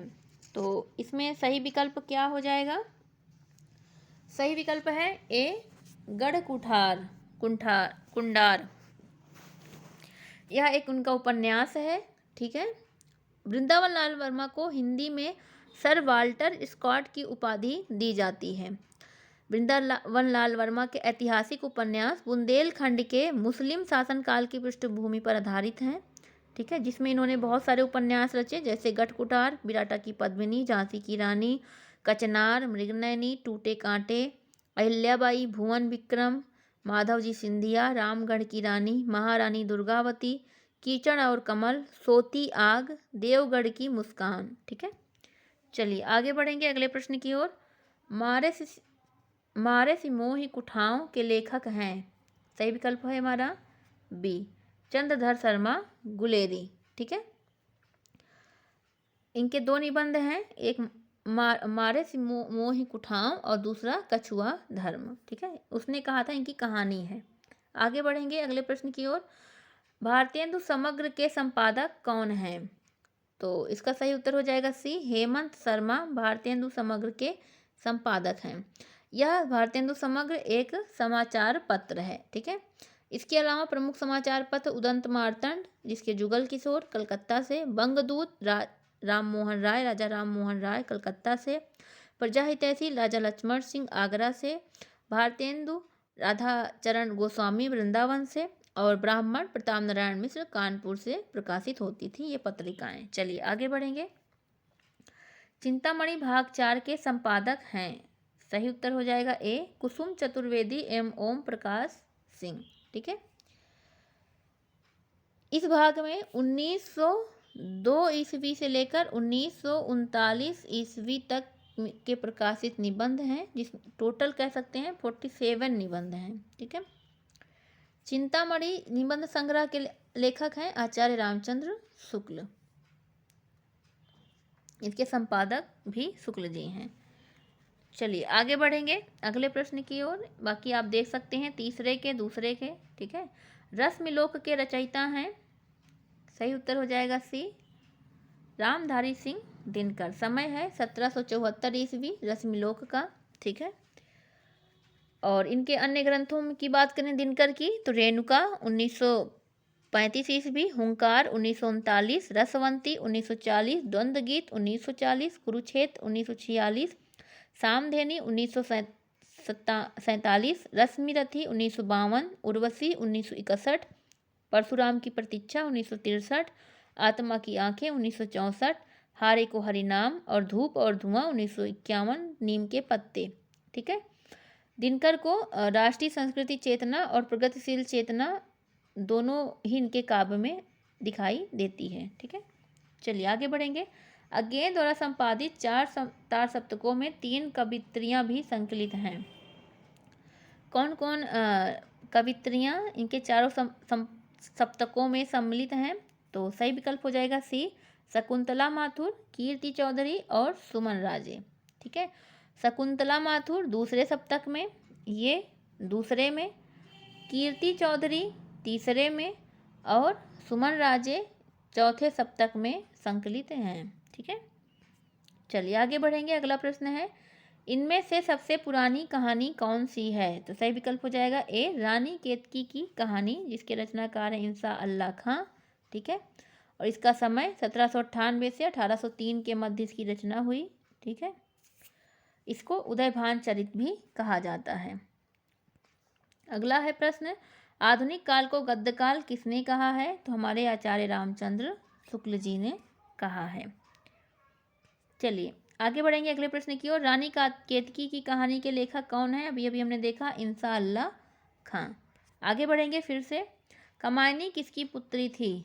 सही विकल्प है सी, कमायनी काम की पुत्री थी, ठीक है, जिसमें टोटल 15 सर्ग हैं, ठीक है। कमायनी जयशंकर प्रसाद का महाकाव्य है। अंगिरस शांत रस है। इसका दर्शन समरसतावाद आनंदवाद पर आधारित है। शांति प्रिय द्विवेदी ने कमायनी को छायावाद का उपनिषद कहा है, ठीक। चलिए कमायनी में मनु जो है वो मन के, श्रद्धा हृदय की, ईड़ा बुद्धि के और कुमार मानव के प्रतीक हैं। आगे बढ़ेंगे। शोषक वर्ग के प्रति घृणा का भाव किस युग की कविता की मुख्य प्रवृत्ति रही है? तो वह रही है प्रगतिवादी कविता की, ठीक है। इसका सैद्धांतिक आधार ही मार्क्सवाद का द्वंद्वात्मक भौतिकवाद था, ठीक है।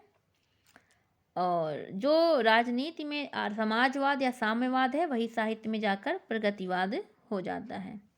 आगे बढ़ेंगे। अगला प्रश्न है, निम्नलिखित में कौन सी विशेषता नई कविता की नहीं है? तो मार्क्सवादी दर्शन ये प्रगतिवाद की विशेषता है, नई कविता की नहीं है, ठीक है। नई कविता की क्षणवादिता, बौद्धिकता, अतिशय व्यक्तिकता, ये सारी नई कविता की विशेषता हैं। लघुमानव की प्रतिष्ठा, सभी वादों से मुक्ति, यथार्थवादी दृष्टिकोण, मूल्यों की चुनौती, अहमवाद, पारिवारिक सामाजिक आर्थिक राजनीतिक दृष्टिकोण, मध्यम वर्गीय नारी का चित्रण, व्यंग्यात्मकता, ठीक है, नवीन भाषिक संरचना, ये सब नई कविता की विशेषता है। जानकी मंगल नाटक के लेखक हैं शीतला प्रसाद त्रिपाठी, ठीक है। और यह आधुनिक हिंदी का पहला अभिनीत नाटक माना जाता है। 1868 में काशी में खेला गया, जिसमें लक्ष्मण का अभिनय भारतेंदु हरिश्चंद्र जी ने किया था, ठीक है। आगे बढ़ेंगे। भुवनेश्वर निम्नलिखित में से किसके लिए प्रसिद्ध हैं? तो यह असंगत नाटकों के लिए प्रसिद्ध हैं। असंगत नाटकों की शुरुआत भुवनेश्वर के लघु नाटक ऊसर से मानी जाती है, जिसका समय 1938 ईस्वी रहा है, ठीक है। हिंदी के विसंगत नाटकों पर सर्वाधिक प्रभाव प्रसिद्ध एब्सर्ड नाटक सैमुअल बेकट के वेटिंग फॉर गोदो और एडगेम नाटक का पड़ा है, ठीक है। ग्रीस रस्तोगी ने और डॉक्टर मदान ने हिंदी में विसंगत नाटकों की शुरुआत भुवनेश्वर के नाटक तांबे के कीड़े, जो समय काल है 1946 से माना है, ठीक। 1936 में प्रकाशित कारवां भुवनेश्वर का एकमात्र नाट्य संकलन है। इसमें श्यामा एक वैवाहिक विडंबना 1933, प्रतिभा का विवाह 1933, शैतान 1934, रहस्य रोमांच 1935 इस आदि नाटक संकलित हैं। आगे बढ़ेंगे। निम्नलिखित में से कौन पारसी नाटककार नहीं है? सही उत्तर हो जाएगा सी। विपिन कुमार अग्रवाल पारसी नाटककार नहीं है, बाकी अग्रहासुर काश्मीरी, राधे श्याम कथावाचक, नारायण प्रसाद बेताब, ये तीनों ही पारसी नाटककार हैं। ठीक, विपिन कुमार अग्रवाल की ने 3 एब्सर्ड नाटक लिखे जो थे 3 अपाहिज, लोटन, खोए हुए की तलाश। चलिए आगे बढ़ेंगे। औरंगजेब की आखिरी रात के रचनाकार कौन हैं? तो वह है डॉक्टर रामकुमार वर्मा। ठीक है,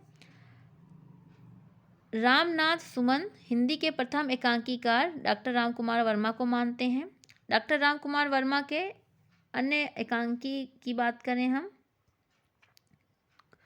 तो कौमुदी महोत्सव, विजय पर्व, ये इनके नाटक हैं। एकांकी है पृथ्वीराज की आंखें, रेशमी चारुमित्रा, विभूति, सप्तकिरण, रूप रंग, ध्रुव तारिका, ऋतुराज, रजत रश्मि, दीपदान, काम कंदला, बापू, इंद्रधनुष, रिमझिम। ठीक है, अगला है इंदर सभा के लेखक हैं, हम सभी जानते हैं, सही विकल्प हो जाएगा बी अमानत।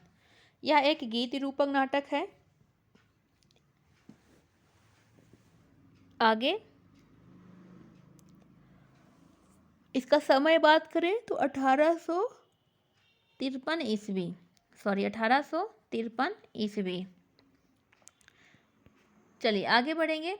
हिंदी नाटक उद्भव और विकास के लेखक हैं, तो सही उत्तर हो जाएगा ए डॉक्टर दशरथ ओझा। दशरथ ओझा की अन्य कृतियों की बात करें तो प्राचीन भाषा नाटक, आज का नाटक, प्रगति और प्रभाव इनकी प्रमुख कृतियां हैं। आगे बढ़ते हैं अगले प्रश्न की ओर। तिलचट्टे नामक नाटक के नाटककार कौन है? तो वह है मुद्रा राक्षस। ठीक है, मुद्रा राक्षस ने नाटक की भाषा को हाशिए की भाषा कहा है। ठीक है, मुद्रा राक्षस ने रूसी नाटककार गोगोल के नाटक इंस्पेक्टर जनरल का हिंदी नाट्य रूपांतरण आला अफसर के नाम से किया था।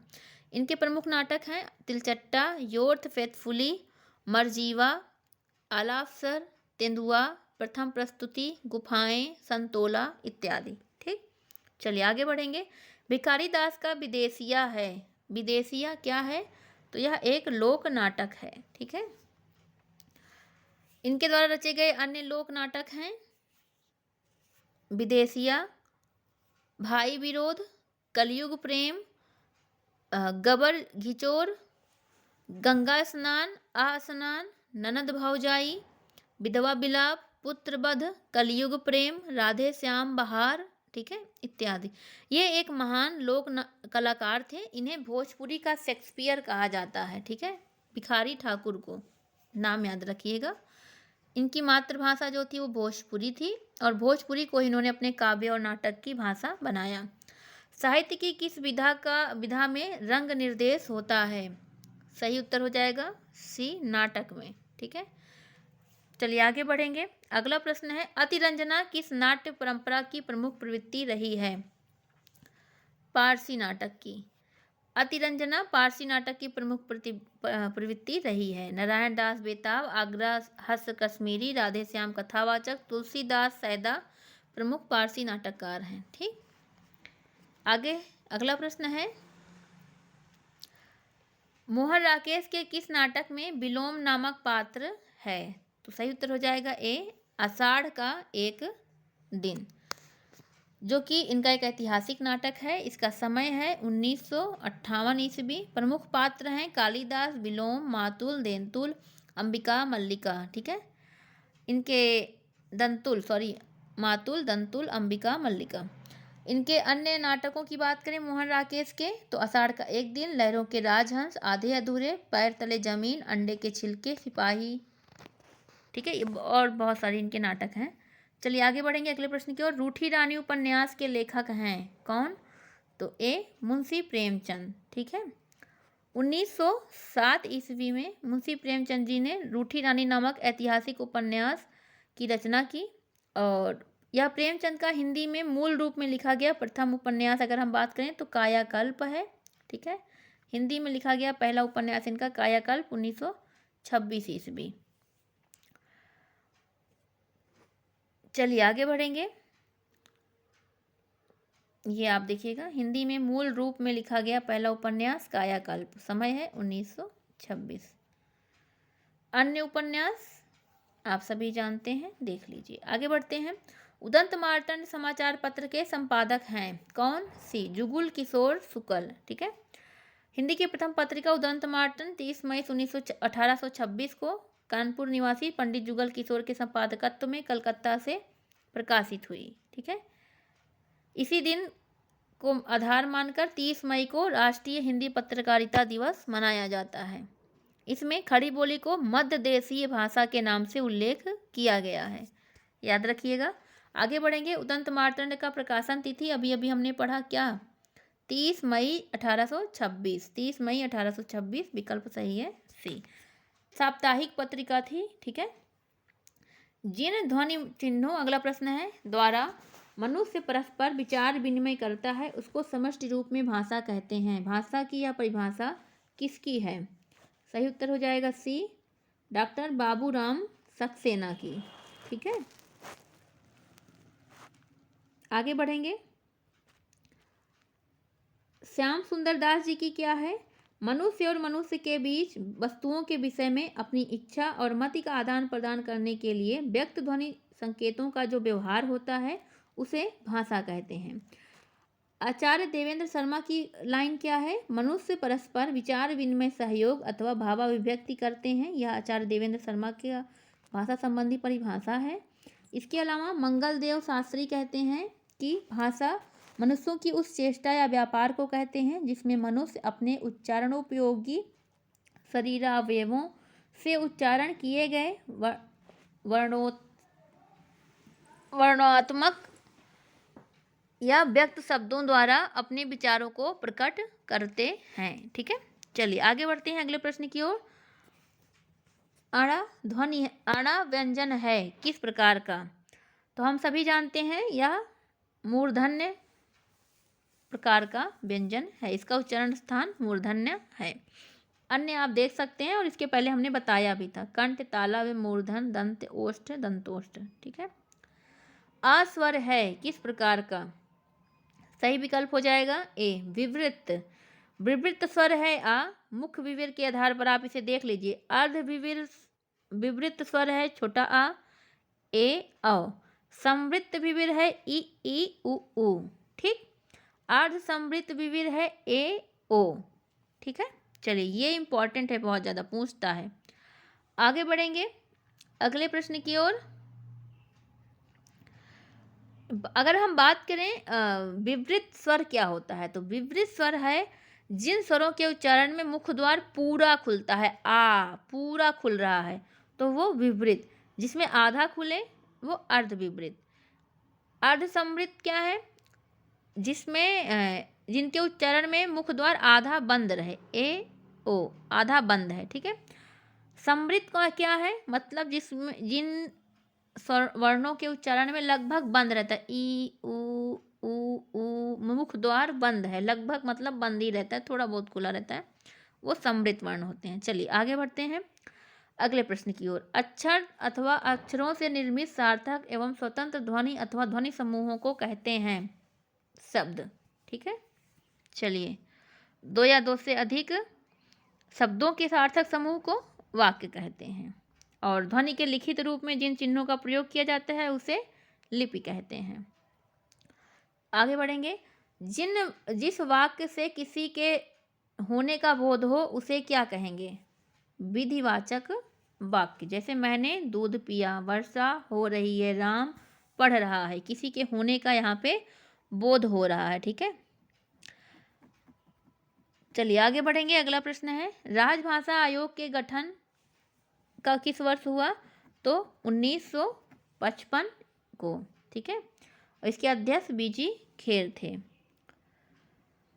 इस आयोग में 21 सदस्य थे, ठीक है। अगला प्रश्न है, सर्कुलर का हिंदी शब्द है? तो सही उत्तर हो जाएगा बी, परिपत्र, ठीक है। जब कोई सरकारी पत्र, कार्यालय ज्ञापन या ज्ञापन एक साथ अनेक प्रेषितों को भेजा जा रहा हो तो उसे परिपत्र कहते हैं। चलिए आगे बढ़ेंगे। रिपोर्टाज किस भाषा का शब्द है? तो रिपोर्टाज फ्रांसीसी भाषा का शब्द है, ठीक है। इसका आविर्भाव द्वितीय विश्व युद्ध के बाद हुआ।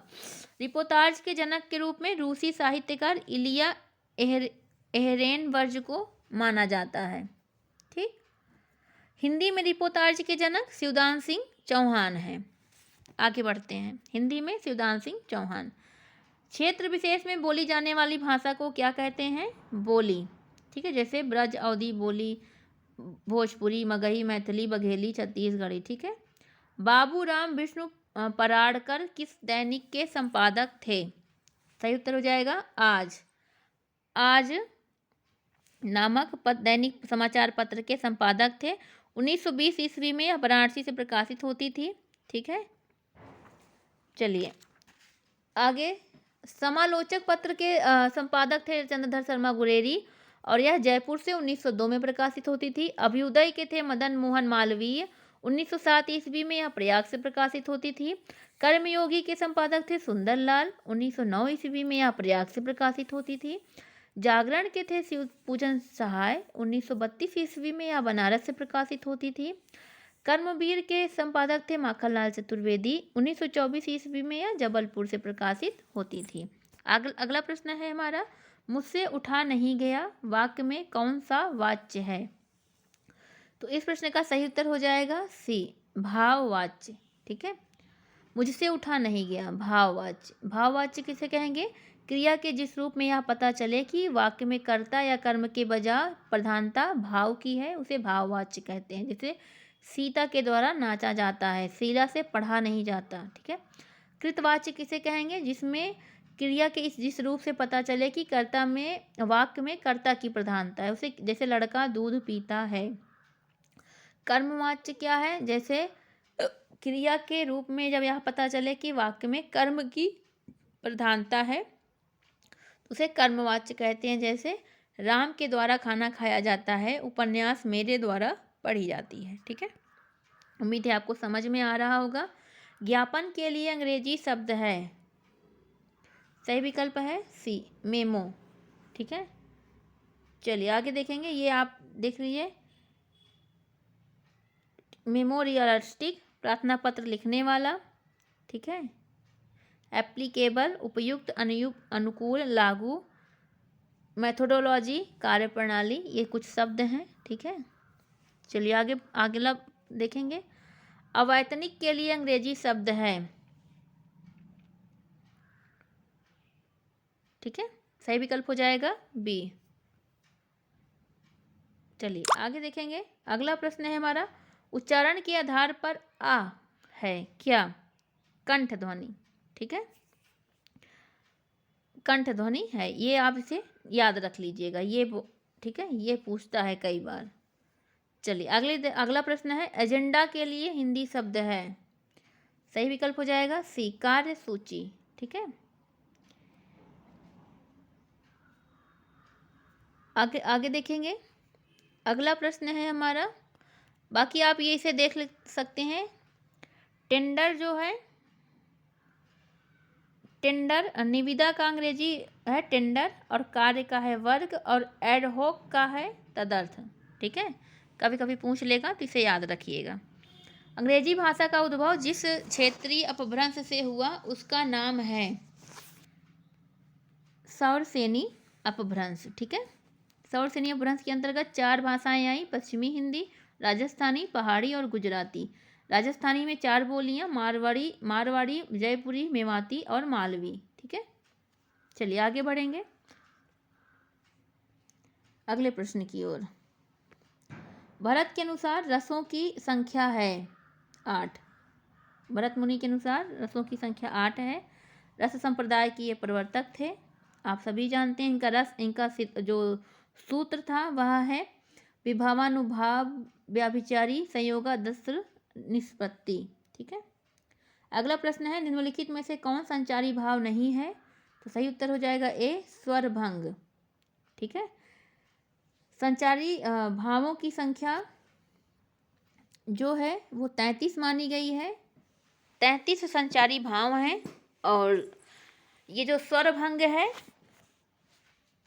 ये संचारी भाव नहीं बल्कि यह अनुभाव है, सात्विक अनुभाव है, ठीक है। स्वरभंग, सात्विक अनुभावों की संख्या 8 है, जैसे स्तंभ, स्वेद, रोमांच, स्वरभंग, कंप, वैवर्ण्य, अश्रु और प्रलय। और संचारी भावों की संख्या 33 है, निर्वेद, ग्लानि, शंका, असूया, मद, श्रम, आलस्य, दैन्य, मोह, स्मृति, धृति, व्रीड़ा, लज्जा, चपलता, हर्ष, आवेग, जड़ता, गर्व, विषाद, औत्सुक्य, निद्रा, अपस्मार, विबोध, अमर्ष, अवहित, उग्रता, मति, व्याधि, उन्माद, मरण, त्रास, वितर्क, स्वप्न, चिंता। 33 संचारी भाव, ठीक है। सब हमने बोल दिया, आप ध्यान से सुन लीजिएगा। वाक्यम रसात्मकम काव्यम किसका सूत्र है? सही उत्तर हो जाएगा डी, विश्वनाथ, आचार्य विश्वनाथ का। इनका समय 14वीं शताब्दी का पूर्वार्ध माना जाता है। साहित्य दर्पण की प्रमुख रचना है, 10 परिच्छेदों अध्यायों में लिखी गई है, ठीक है। और आगे बढ़ेंगे अगले प्रश्न की ओर। वाक्य में कल्पना सिद्धांत के प्रतिपादक कौन है? तो कॉलरिज, ठीक है। कॉलरिज ने कल्पना के बारे में कहा कि इसमें संश्लेषणात्मक और जादुई शक्ति होती है जो विरोधों और विसंवादी धर्मों में संतुलन स्थापित करती है। कॉलरिज के अनुसार काव्य सर्जना का मूलाधार कल्पना है। इनकी कुछ रचनाएं थी, जैसे द फ्रेंड और aids to reflection, church and state, Biographia Literaria, confessions of inquiring spirit, ठीक है। आगे बढ़ेंगे। किस आलोचक की आलोचना को मनोविज्ञान की शाखा कहा गया है? सही उत्तर हो जाएगा डी, रिचर्ड्स ने आलोचना को, किस आलोचक ने, सॉरी यहाँ पे होगा, किस आलोचक ने आलोचना को मनोविज्ञान की शाखा कहा है? रिचर्ड्स ने आलोचना को मनोविज्ञान की शाखा कहा है। रिचर्ड्स मूल्य और अनुभूति में कोई भेद नहीं मानते, अर्थात ये जीवानुभूति और काव्यानुभूति दोनों को पर्याय, एक ही पर्याय मानते हैं। चलिए आगे बढ़ेंगे। इनकी रचनाओं को आप देख लीजिए। The principle of literary criticism, practical criticism, science and poetry, the philosophy of rhetoric, ठीक है। आगे बढ़ेंगे अगले प्रश्न की ओर। भट्टनायक का भुक्तिवाद किस दर्शन पर आधारित है? तो सही उत्तर हो जाएगा सांख्य दर्शन पर, ठीक है। भट्ट लोलट का उत्पत्तिवाद या आरोपवाद मीमांसा दर्शन पर आधारित है। आचार्य शंकुक का अनुमीतिवाद जो है वो न्याय दर्शन पर आधारित है। भट्टनायक का भुक्तिवाद जो है वो सांख्य दर्शन पर आधारित है। अभिनव गुप्त का अभिव्यक्तिवाद जो है वो शैव दर्शन पर आधारित है। चलिए आगे बढ़ेंगे। अगला प्रश्न है हमारा, ये यहाँ पे सारा दिया है, एक बार फिर से आप देख लीजिएगा अगर सुन नहीं पाए होंगे तो। 10 रूपक किस प्रकार का ग्रंथ है? तो सही उत्तर हो जाएगा सी, नाट्य संबंधी ग्रंथ है। धनंजय की रचना है, ठीक है। और धनंजय जो थे वो ध्वनि विरोधी आचार्य थे, ठीक है। इन्होंने 10 रूपक में 4 प्रकाश और लगभग 300 कारिकाएँ हैं इनकी। और धनंजय के भ्राता थे धनिक, जिन्होंने 10 रूपक की टीका लिखी अवलोक के नाम से। यह भी महत्वपूर्ण है। आगे बढ़ेंगे। अगला प्रश्न है, अवलंबन और उद्दीपन विभावों के कारण उत्पन्न भावों को बाहर प्रकाशित करने वाले कार्य कहलाते हैं। क्या कहलाते हैं? अनुभाव, ठीक। अनुभावों की संख्या 4 है, कायिक, वाचिक, आहार्य और सात्विक। अगला है, वीर रस का स्थायी भाव क्या है? तो हम सभी को पता है उत्साह। बाकी सबके स्थायी भाव आप देख सकते हैं, ठीक। और यहाँ पे अगर आप जाएंगे तो उद्भट ने शांत रस को, यहाँ तक अभिनव भरत मुनि ने माना रसों की संख्या, ठीक, 8। इसके बाद परवर्ती आचार्यों ने इसकी वृद्धि की लगातार, जैसे शांत रस की को माना 9वां रस उद्भट ने, ठीक। वात्सल्य को 10वां रस माना विश्वनाथ ने, ठीक है। रूप गोस्वामी ने भक्ति रस को 11वां रस माना रूप गोस्वामी ने, ठीक है। और रुद्रट ने प्रयाण को अगला रस माना है, प्रयाण को, ठीक है। अगला रस है प्रयाण, जिसको किसने माना? प्रयाण। रुद्रट ने, ठीक है। इसी में क्रम, इसका स्थायी भाव क्या है? स्नेह। प्रयाण का क्या है? स्नेह।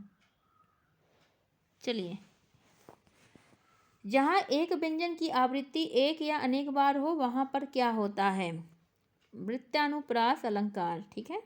जैसे शेष महेश गणेश दिनेश सुरसहु जाहि निरंतर गावे, ठीक है। यहाँ सा वर्ण की आवृत्ति कई बार हुई है। आगे बढ़ेंगे, अगला प्रश्न है, जहाँ उपमेय में उपमान की संभावना की जाए वहाँ पे क्या होता है?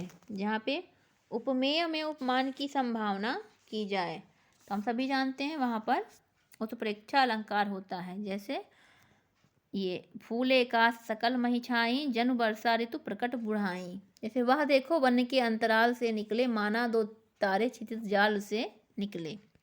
चलिए आगे बढ़ेंगे, उपमा क्या होती है? जहाँ उपमेय और उपमान में गुण रूप या चमत्कृत सौंदर्य से मतलब सादृश्य प्रदान किया जाए वहाँ पे उपमा अलंकार, उपमा दी जाए। सुनि सुर समी सुन सुरी सुनि सुर सरि सम पावन बानी, रूपक अलंकार है। जहाँ उपमेय और उपमान में भेद रहित आरोप हो वहाँ रूपक। अतिशयोक्ति, जहाँ किसी विषय का वर्णन इतना बढ़ा चढ़ाकर किया जाए कि लोक सीमा या मर्यादा का उल्लंघन हो जाए वहाँ अतिशयोक्ति। आगे बढ़ेंगे, अगला प्रश्न है, कौन सी विशेषता लोक साहित्य में नहीं होती? तो ए शास्त्रीयता नहीं होती, ठीक है। मौखिक होगा, परंपरा में प्रचलित है, सहजता और स्वाभाविक है। शास्त्रीय नहीं होगा, ठीक है। आगे बढ़ेंगे, अगला प्रश्न है, एक म्यान में दो तलवारें कभी नहीं रह सकती। किसी और पर प्रेम नारियां पति का क्या सह सकती हैं? इसमें अलंकार है, कौन सा? श्री दृष्टांत अलंकार। जहाँ उपमेय में उपमान और उसके साधारण धर्मों में बिंब प्रतिबिंब भाव हो वहाँ दृष्टांत अलंकार होता है, ठीक है। चलिए आगे बढ़ेंगे, साहित्य में दलित रचनाकारों का पहला बड़ा और कारगर हस्तक्षेप किस भाषा में हुआ? तो वह हुआ मराठी भाषा में, ठीक है, सबसे पहला बड़ा। चलिए आगे बढ़ेंगे, दलित साहित्य से तात्पर्य करें तो दलित जीवन और उनकी समस्याओं पर लेखन को केंद्र में रखकर साहित्य आंदोलन से हुआ, जिसका सूत्रपात दलित पैंथर से माना जाता है। आगे बढ़ेंगे, दलित विमर्श पर आधारित कृति जूठन किस लेखक की आत्मकथा है? तो वह ओम प्रकाश वाल्मीकि की आत्मकथा है। ओम प्रकाश वाल्मीकि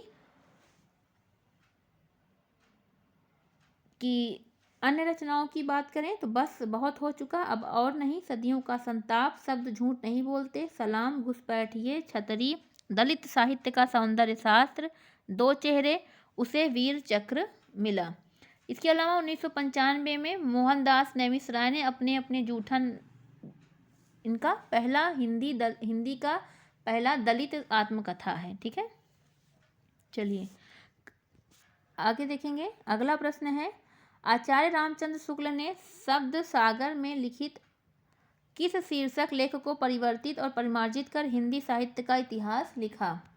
सही उत्तर हो जाएगा डी, हिंदी साहित्य का विकास, ठीक है। आगे बढ़ेंगे, अगला प्रश्न है, निम्नलिखित कृतियों में से कौन उपेंद्र नाथ अश्क द्वारा रचित नहीं है? तो शतरंज के मोहरे। शतरंज के मोहरे किसका है? यह अमृतलाल नागर का उपन्यास है, ठीक। बाकी सारा सितारों का खेल, गर्म राख, शहर में घूमता आईना, बाकी एक रात का नरक, एक नन्ही कंदील, बांधो न नाव इस ठाव, पलटती धारा, निमिषा, ये सभी उपेंद्र नाथ अश्क की रचनाएं हैं। आगे बढ़ेंगे,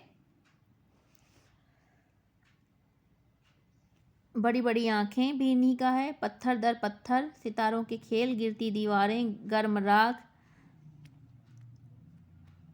चलिए अगला देखेंगे, अगला प्रश्न है हमारा, थियरी ऑफ एस्थेटिक किस समालोचक की रचनाएं हैं?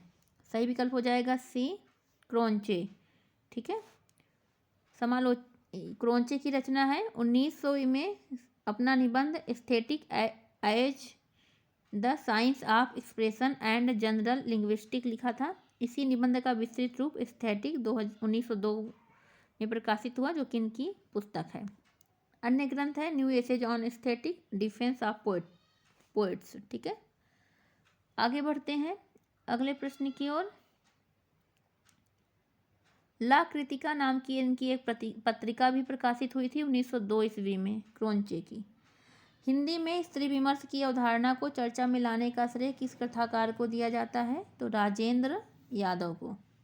ठीक, इनकी स्त्री विमर्श पर आधारित 2 आलोचनात्मक ग्रंथ हैं, आदमी के निगाह में औरत, औरत उत्तर कथा, अतीत होती सदी और स्त्री का भविष्य। ठीक, चलिए आगे बढ़ेंगे। अगला प्रश्न है, अंतिम प्रश्न, अपने अपने पिंजरे किस दलित लेखक की आत्मकथा है? अभी हमने बताया था मोहन नैमिष राय की है और ये सबसे पहली आत्मकथा है। ठीक है, 1995 में इन्होंने लिखा था अपने अपने पिंजरे, 2 भागों में। अन्य रचना रात में डूबा लोकतंत्र और वे और राजा की सवारी आ रही है। इसके अलावा सूरजपाल सिंह की रचना की बात करें तो तिरस्कृत 2002, संतृप्त 2002। ओम प्रकाश वाल्मीकि का है जूठन 1997। तुलसीराम की है मुर्दहिया 1910 और मणिकर्णिका 1913। धर्मवीर भारती का है मेरी पत्नी और भेड़िया 2009 ईस्वी। चलिए, ये था प्रश्न पत्र, समाप्त हुआ। अगला प्रश्न पत्र लेकर आएंगे बहुत जल्द। ठीक है, पढ़ते रहिए और अगर वीडियो अच्छा लगा तो प्लीज़ वीडियो लाइक करिएगा, चैनल को सब्सक्राइब करिएगा। धन्यवाद।